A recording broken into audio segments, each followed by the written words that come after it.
تیسری اور آخری بات یہ ہے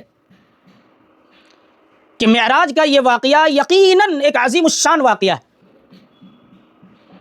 جس میں معجزاتی طور پر رات کے ایک تھوڑے سے حصے میں نبی کریم علیہ الصلاۃ والسلام کو ساتوں آسمان کی سیر کرائی گئی، مختلف انبیاء کرام علیہم الصلاۃ والتسلیم سے ملاقات کرائی گئی۔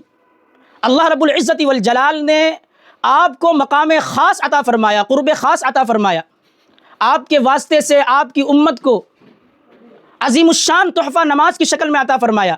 لیکن یاد رکھیے، معراج کا اصل پیغام یہ نہیں ہے کہ سال میں ایک دن جشن منا لیا جائے، چراغاں کر لیا جائے، مسجدوں کو سجا لیا جائے یا مخصوص قسم کی عبادتیں انجام دے لی جائیں۔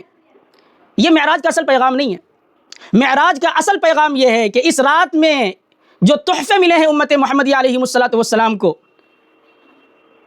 یعنی 5 وقت کی نمازیں، ان نمازوں کو ہم اپنی زندگی میں قائم کریں۔ یہ معراج کا اصل پیغام ہے۔